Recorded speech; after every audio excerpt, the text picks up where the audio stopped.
Well, the booming foreign massage parlor industry is accused of being used as a channel for human trafficking. According to statistics, 900,000 people are trafficked in the country annually, and the International Organization for Migration says many of them end up at Thai and Chinese massage parlors. Now, the organization says about 30,000 of the victims are children. While some of the victims end up in forced labor, others get thrust into prostitution. Now, joining us in studio to speak on this issue, we have Afro Voice reporter Lillian Salapisa. Lillian, thank you for joining. How bad is the human trafficking issues in the country? Well, at the moment, it's really difficult to know how bad it is because there are no formal statistics on the human trafficking issue. But it is understood that, there are syndicates that are operating in South Africa. And although it is not, people who deal with human trafficking do not want to reveal too much on how they operate because they fear of opening other people to this kind of thing. But the problem is big. Different departments have highlighted that we need more concerted efforts to fight the problem. But it starts with the recording of statistics, which is a problem not only in South Africa, but globally.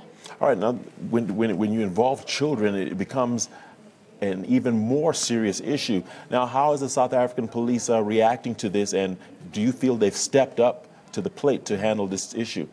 Well, the police are trying, but the problem now... Are trying? Yes, the police are trying. But the problem is usually these cases fall within the cracks because when someone goes missing, it's reported as a missing persons report, not necessarily a human trafficking case. So when they investigate, they're investigating a missing person as opposed to human trafficking. So by the time it's recorded as a human trafficking case, sometimes it's already too late. The child is maybe dead or the child has been taken to a different country.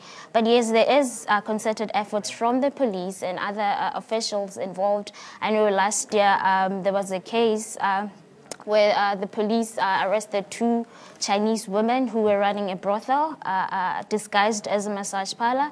We know that also last year a Nigerian man was convicted to 20 years imprisonment for child trafficking. So there have been some breakthroughs from the police, although it's really difficult to gauge how great they are doing in curbing this problem. All right, well, we'd like to see more people charged because we certainly hope that this is not along racial lines. You mentioned that a Nigerian man was charged. We would like to see more people across the line charged. For example, we spoke of, you mentioned certain organizations are targeted.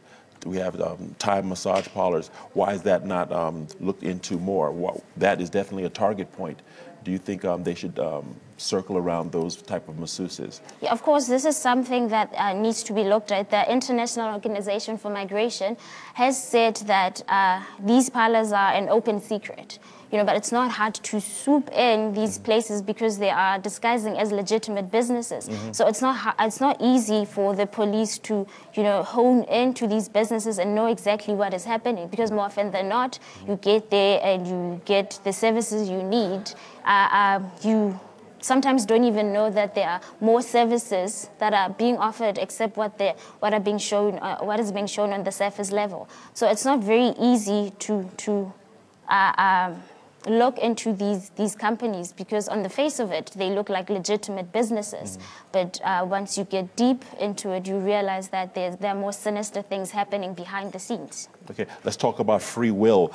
A lot of our viewers find it hard to understand that someone is kidnapped and is engaged in this activity and cannot run away to safety or to law enforcement. How is it that you are engaged in this type of activity? Your passport is taken, obviously, but you can't report, you can't speak to anyone.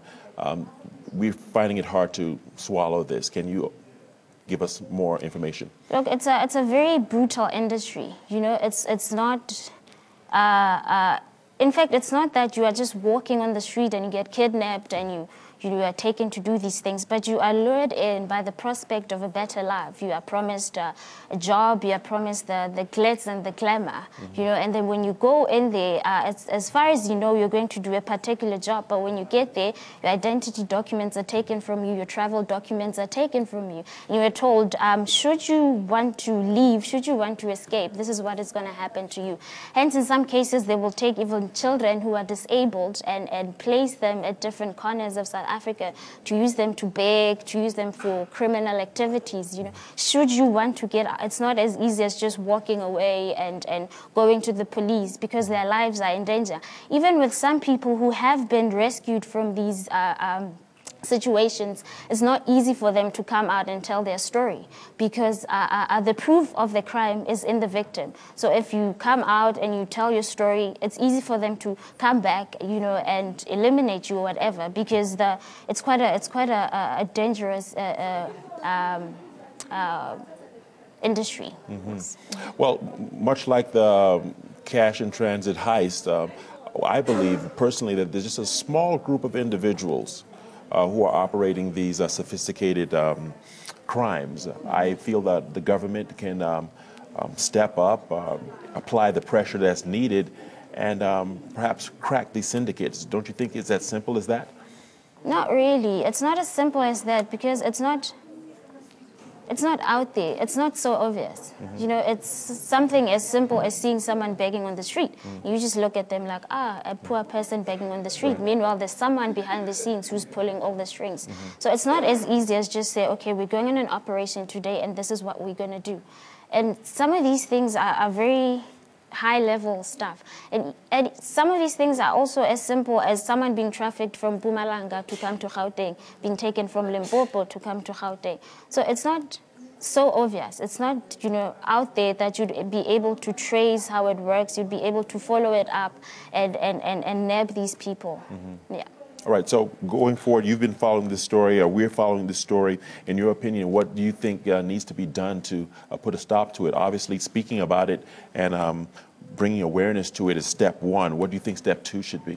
Well, at the moment, there is legislation from the Home Affairs Department, but there are worries that it's not as effective as it should be. So perhaps the Department of Home Affairs, together with the Department of Justice and non-profit organizations, can come together to have legislation that will be effective. And also that will go also if we have countries also working together, because it doesn't help to have South Africa have legislation, meanwhile other countries, Nigeria, Zimbabwe, are not coming forth to make sure that there's concerted effort in ensuring that this problem is tackled. And also we need to have the police coming in also to play their part to make sure that, you know, they fight it. And also the NPA has to also come through in terms of the cases that go to court and the cases that are successfully in court. All right, we've run out of time. Lillian Sela Pisa, thank you for your insight and analysis. This is a story that we're definitely going to talk about more in future. Thank you for your information.